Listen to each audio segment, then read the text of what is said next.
Hello friend, in today's lecture we are going to discuss gravitation, that is Gurutvakarsan.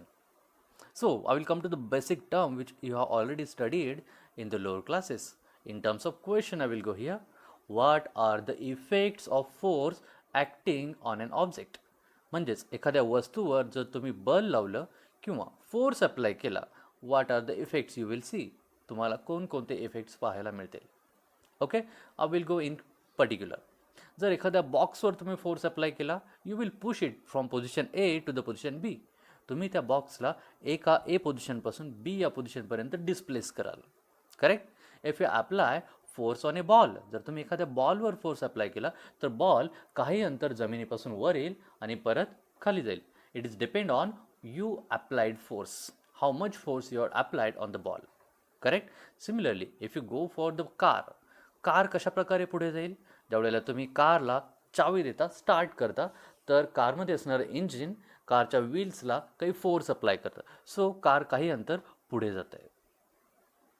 याचाच अर्थ जर आपण एखाद्या वस्तूवर बल लावलं म्हणजे फोर्स अप्लाय केला तर त्या वस्तूची डायरेक्शन चेंज होऊ शकते, त्या वस्तूचं डिस्प्लेसमेंट होऊ शकतं. Okay, so such changes will occur on an object. Still I have one more question. What are the types of forces you familiar with? तुम्हाला बलाचे कोणकोणते प्रकार माहिती आहेत? बलाचे खूप सगळे प्रकार मी खालील क्लासेसमध्ये स्टडी केले आहेत. त्यापैकी पहिला कॉन्टॅक्ट फोर्सेस आणि दुसरा non contact forces. What are the contact forces? Forces experienced by bodies when they are in a physical contact with each other. Forces ज्यावेळेला दोन बॉडीज एकमेकांच्या कॉन्टॅक्टमध्ये असतील आणि फोर्स अप्लाय केला गेला असेल तर अशा फोर्सला कॉन्टॅक्ट फोर्सेस म्हणायचा. So contact forces are classified into two categories. One is a muscular, another one is a frictional. जर तुम्ही हाताने एखाद्या गोष्टीला पुश करत असाल, it is a muscular force. Frictional force, जर एखादी गोष्ट तुम्ही दुसऱ्या गोष्टीवर रब करताय, घासताय, it will cause a friction, that is a frictional force. Force due to the action of muscle is called as a muscular force. Okay, and frictional force acting opposite to the direction of a motion, it is called as a frictional force. Now come to the non-contact force. मग नक्की non-contact forces काय आहेत? Forces experienced by bodies even if they are not in a physical contact with each other.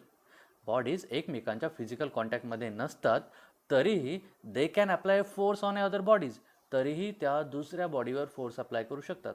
Example, magnetic force. Magnet लोखंडी वस्तूच्या जवळ न नेताही लोखंडी वस्तूला अट्रॅक्ट करू शकतो.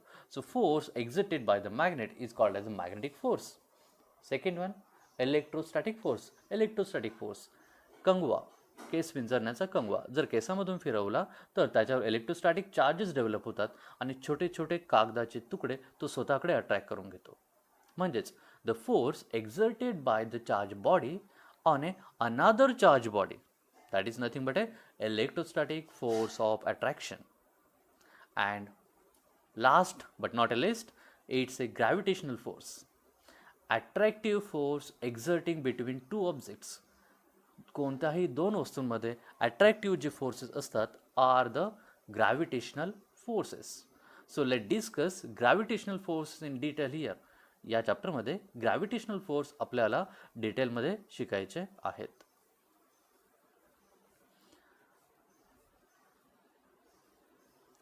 What do you know about the gravitational force? Gravitational force सुरू करण्या अगोदर तुम्हाला गुरुत्वाकर्षण बलाबद्दल नक्की काय काय माहीत आहे? So, come to the basic things. When parachute comes down, parachute ज्या वेळेला खाली येतो तो कशा प्रकारे खाली येतो? Slowly, because it will cause a friction with air. Okay, but finally it will come to the earth. One more case, the moon is continuously revolving around the सन.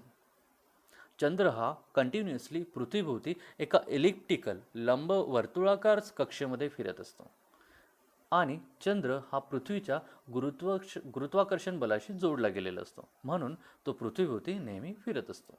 तसेच एखादी वस्तू जर आपण आकाशामध्ये उंच फेकली तर ती परत काही वेळाने खाली येते. याचाच अर्थ पृथ्वीच्या आतमध्ये गुरुत्वाकर्षण बल आहे आणि हे बल एखाद्या वस्तूला खाली खेचून घेतं. That is a relation between gravity of two objects.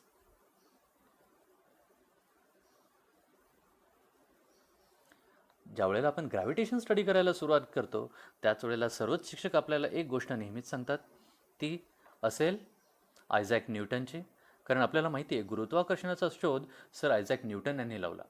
असं म्हणतात की झाडावरून खाली पडत असलेले सफरचंद पाहिल्यामुळे त्यांना हा गुरुत्वाकर्षणाचा शोध लागला. कदाचित त्यांना प्रश्न पडला असेल की सर्वच सफरचंदे सरळ खालीच का पडतात, तिरकी का पडत नाहीत किंवा क्षितिज समान रेषेत का जात नाहीत. That means that Sir Isaac Newton maybe think in this way that all apples y falls vertically downward, not at an angle to the vertical. Why do they not fly off in a horizontal direction? एखाद्या वेगळ्या डिरेक्शनला ते का जात नाहीत?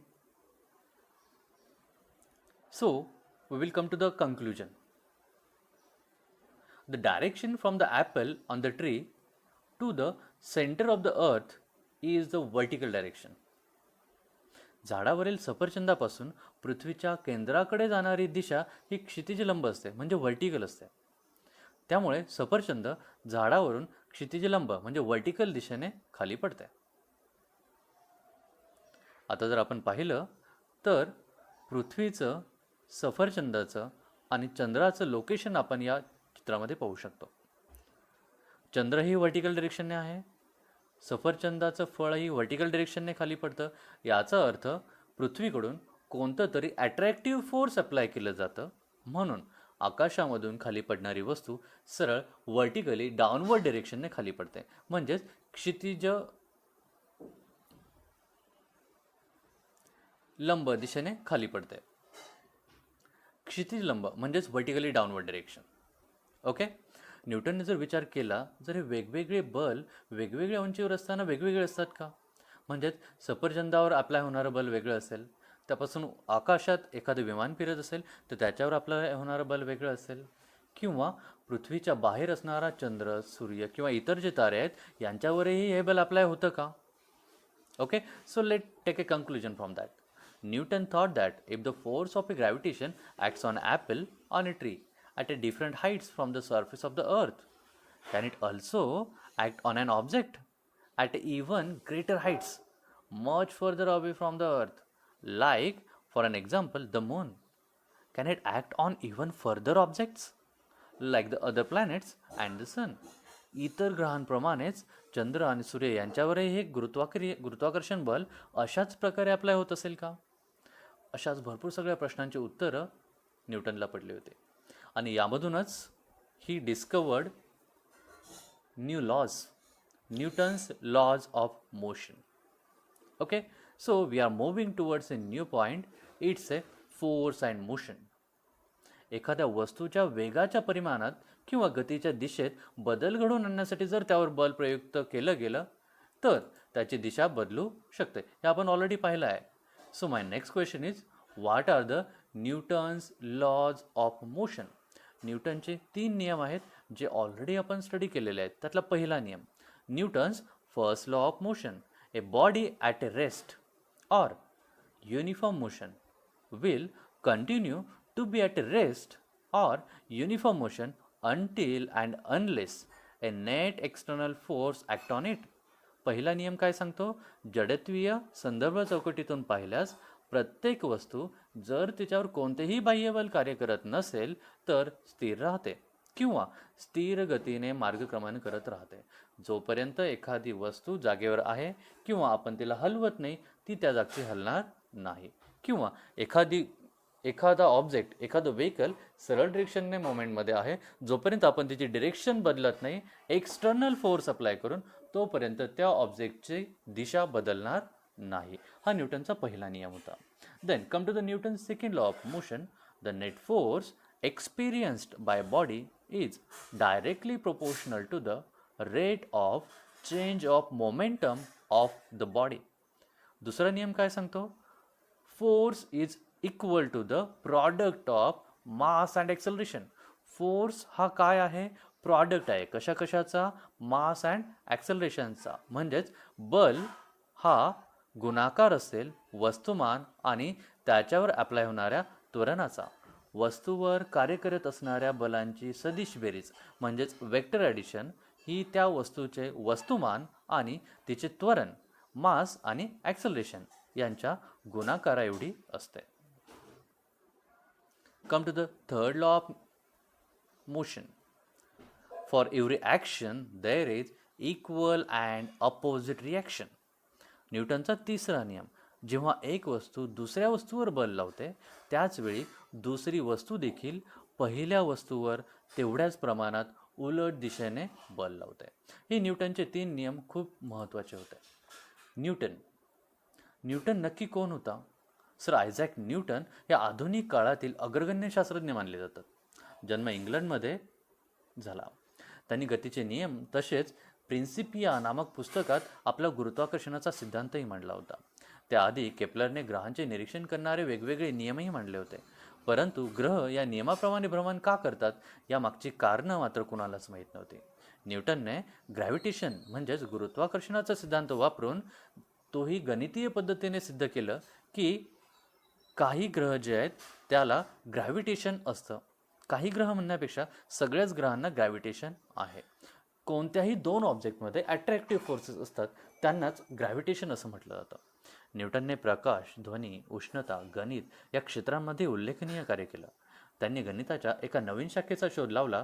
Calculus या नावाने ओळखल्या जाणाऱ्या शाखेचा गणितात आणि भौतिकशास्त्रातही मोठा उपयोग केला जातो.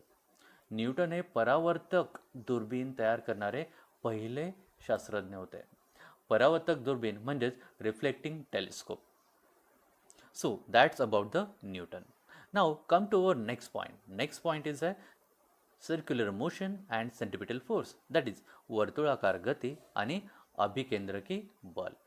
वर्तुळाकार गती आणि अभिकेंद्रकी बलाबद्दल जर आपण बोलायला गेलो तर एखादी रस्सी घेऊन तिच्या टोकाला जर आपण एक छोटासा दगड बांधला आणि ती गोल गोल फिरवायला सुरुवात केली तर काय होतं? तो दगड एका चक्राकार गतीमध्ये फिरतो म्हणजे वर्तुळाकार गतीमध्ये फिरायला सुरुवात होतो. जसं मी इथे चित्रामध्ये दाखवलं आहे. दगड गोल गोल फिरतो आणि काही वेळाने जर आपण फेकला तर तो एका सरळ दिशेने दूरवर फेकला जातो. याचा अर्थ काय? याचा अर्थ असाच की जर एखाद्या दोरीला जर आपण दगड बांधला आणि गोल दिशेने फिरवलं तर त्या दगडावर आपण काही बल अप्लाय करतो. जोपर्यंत आपण दोरीला धरून ठेवलं आहे तोपर्यंत दगडाला आपण आपल्याकडेच म्हणजे त्या वर्तुळाच्या केंद्राकडे खेचतो. अर्थात दगडावर कक्षेच्या दिशेने बल प्रयुक्त करतो. म्हणजे जो दगड आहे त्याला आतल्या दिशेने आपण खेचत असतो. पण ज्यावेळेला आपण दोरी सोडून देतो त्यावेळेला दगडावरचं आपलं बल म्हणजे फोर्स संपतं. त्याच क्षणी दगडावरील वर्तुळावरील ज्या पॉईंटला तो दगड आहे, ज्या बिंदूला तो दगड असेल तिथे असणाऱ्या स्पर्शिकेला म्हणजेच टँजंट लाईनच्या एकदम सरळ दिशेने तो दगड बाहेर फेकला जातो. त्या क्षणी तीच त्या वेगाची दिशा असते. इथे मी डायग्राममध्ये दाखवतोय. हा दगड गोल फिरला. ज्या ठिकाणी आपण दोरी सोडतो तिथून जी टँजंट म्हणजे स्पर्शिका असते त्या स्पर्शिकेच्या दिशेने हा दगड बाहेर फेकला जाईल. यापूर्वी आपण अशीच एखादी कृती केली होती का? एखाद्या गोल फिरणाऱ्या चकतीवर आपण जर 1 रुपयाचं नाणं ठेवलं तर नाणं एका सरळ दिशेने बाहेर फेकलं जातं. म्हणजे इथे नक्की काय होत आहे? A force act on any object moving along a circle and it is directed towards the centre of the circle. This is called as A centripetal force. म्हणजेच वर्तुळाकार कक्षेत फिरणाऱ्या कोणत्याही वस्तूवर वर्तुळाच्या कक्षेच्या दिशेने बल प्रयुक्त होत असेल तर या बलास अभिकेंद्री बल म्हणजेच सेंट्रिपेटल फोर्स असं म्हटलं जातं. इथे दगडाचा फोर्स आपण सेंटरकडे अट्रॅक्ट केला होता किंवा दगडावरती जो फोर्स अप्लाय केला होता तो सेंटरमधून अप्लाय केला गेला होता. म्हणूनच या बलाला सेंट्रिपेटल फोर्स म्हणजेच अभिकेंद्रकी बल असं म्हटलं जाईल. आपल्याला माहिती आहे पृथ्वी स्वतःभोवती फिरते आणि स्वतःभोवती फिरता फिरता ती चंद्राभोवतीही फिरते. या ठिकाणी खूप सगळे क्वेश्चन्स तयार होतात. चंद्राला पृथ्वीभोवती त्याच्या कक्षेत फिरत ठेवण्यासाठी त्यावर नक्की कोणता फोर्स अप्लाय होतो आणि हाच फोर्स चंद्राला पृथ्वीकडे अट्रॅक्ट करतो का? जर चंद्राला पृथ्वीकडे अट्रॅक्ट करत असेल तर त्याने सूर्यालाही पृथ्वीकडे अट्रॅक्ट करायला हवं. जो चंद्र आहे तो पृथ्वीभोवती कंटिन्युअसली रोटेट होतो इन ए इलिप्टिकल पाथ. एका लंबवर्तुळाकार शाखेत किंवा वर्तुळाकार आकारामध्ये तो चंद्र पृथ्वीभोवती कंटिन्युअसली फिरत असतो. चंद्र फिरत असताना हे जे अंतर आहे हे नेहमी सेम राहतंय का? नाही. कधी कधी हे अंतर खूप जास्त असेल तर कधी कधी हे अंतर खूप कमी असणार आहे. पहा, काही ठिकाणी चंद्र आणि पृथ्वी यांच्यामधील अंतर खूप कमी आहे तर काही ठिकाणी चंद्र आणि पृथ्वी यांच्यामधील अंतर खूप जास्त आहे. हे अंतर का बदलतं याबद्दलचे खूप सगळे प्रश्न बऱ्याच शास्त्रज्ञांना पडले. त्यापैकी काही शास्त्रज्ञांनी याचा अर्थ शोधण्याचा प्रयत्न केला. त्यापैकीच एक होता गॅलिलिओ.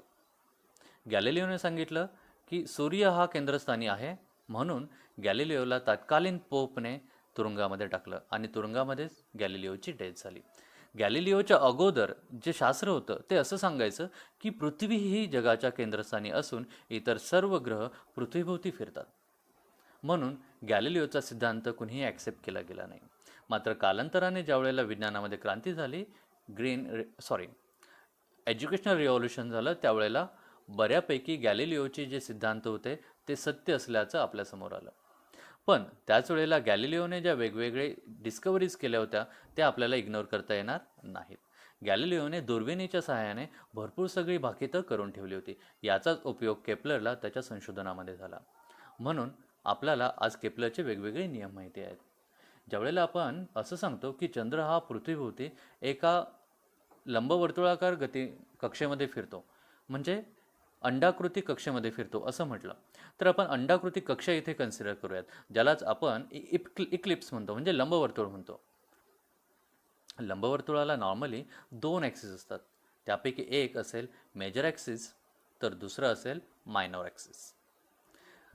लंबवर्तुळामध्ये जर आपण 2 फोसाय म्हणजे 2 सेंटर जर कन्सिडर केले, या सेंटरलाच आपण म्हणू शकतो नाभिबिंदू. या 2 नाभिबिंदूपासून वृत्तचित्रावरील जर कोणत्याही बिंदूला जर आपण 2 लाईन्स ड्रॉ केल्या अशा प्रकारे, तर कोणत्याही बिंदूच्या अंतराची बेरीज ही एकसमान असते. म्हणजे F1 आणि F2 मधून 2 लाईन्स वर्तुळावरील कोणत्याही एका बिंदूमध्ये काढल्या असतात, या दोन्ही लाईनची होणारी बेरीज ही सारखीच असते. आपण इथे अजून एक आकृती ड्रॉ करूयात बी या पॉईंटला, तसेच एक सी या पॉईंटला अजून 2 लाईन्स ड्रॉ करूयात. So we can prove it here. परिघावरील कोणतेही 2 बिंदू आपण जर जोडलेले असतील F1 आणि F2 मधून, तर AF1 plus AF2 is equal to BF1 plus BF2 is equal to CF1 plus CF2 हे प्रूव्ह होतं. म्हणजेच 2 बाजूंची बेरीज ही इतर 2 त्रिकोणांच्याही त्या 2 बाजूंच्या बेरजे समानच असणार आहे.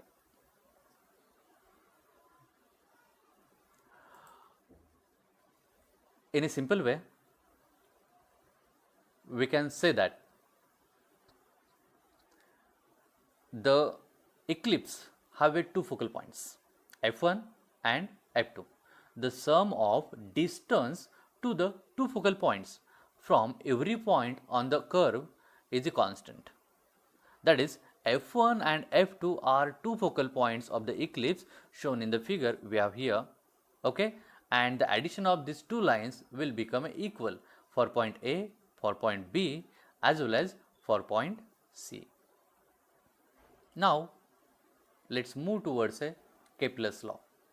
यानंतर आपण केपलर्सच्या नियमांविषयी स्टडी करणार आहोत. Kepler's first law of A planetary motion. So जसं आपण अगोदरच स्टडी केलं होतं की 2 जे फोसाय आहेत F1 आणि F2, ज्यालाच आपण नाभी केंद्र म्हणतो किंवा नाभी बिंदू म्हणतो, F1 आणि F2, यापैकी F1ला सन आहे असं कन्सिडर करायचं. म्हणजेच the sun is at any one of the फोसाय.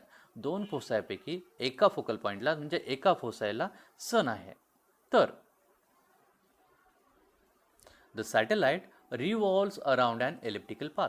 जो सॅटेलाइट आहे तो एलिप्टिकल पाथमध्ये रोटेट होतो.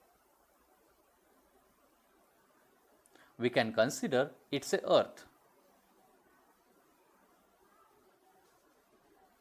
So we can say that every planet revolve in an elliptical orbit around the sun.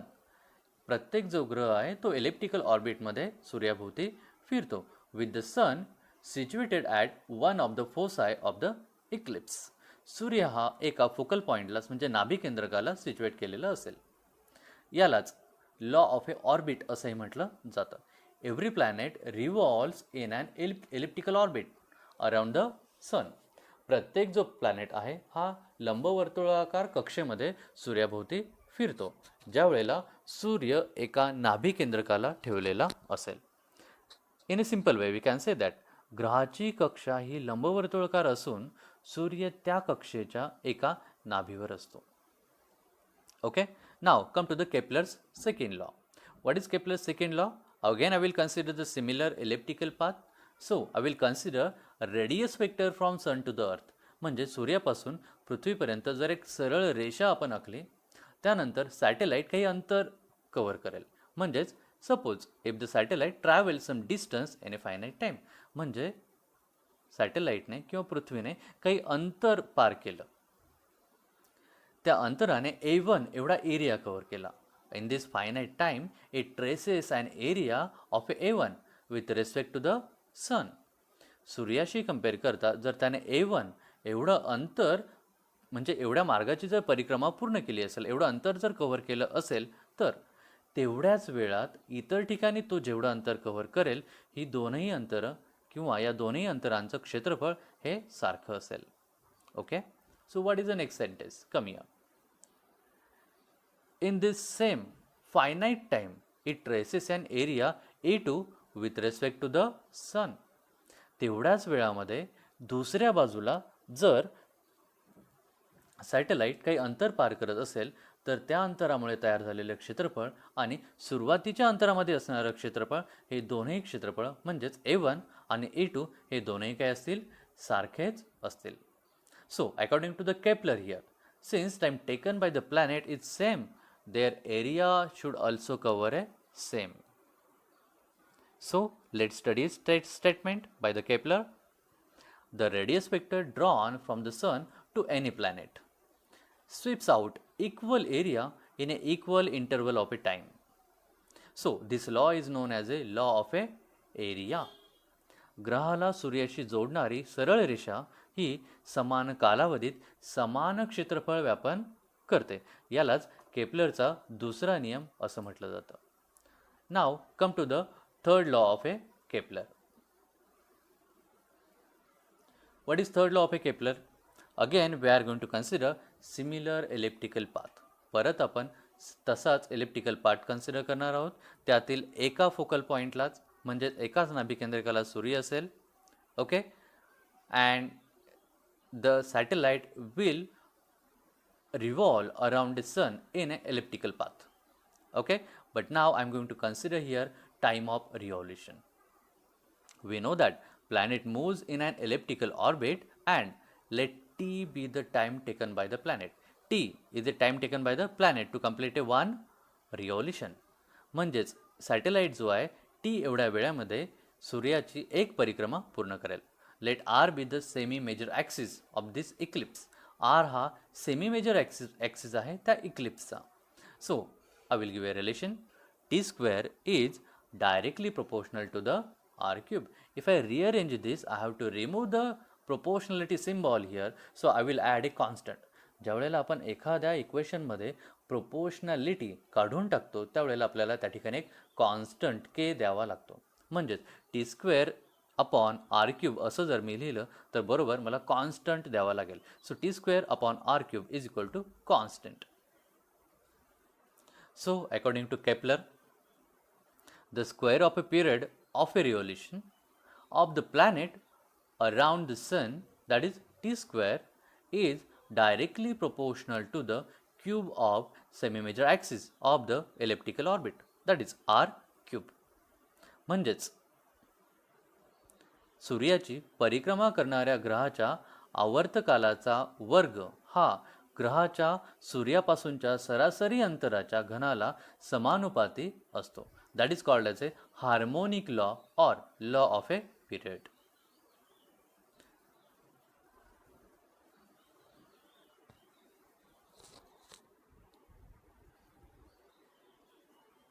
Done.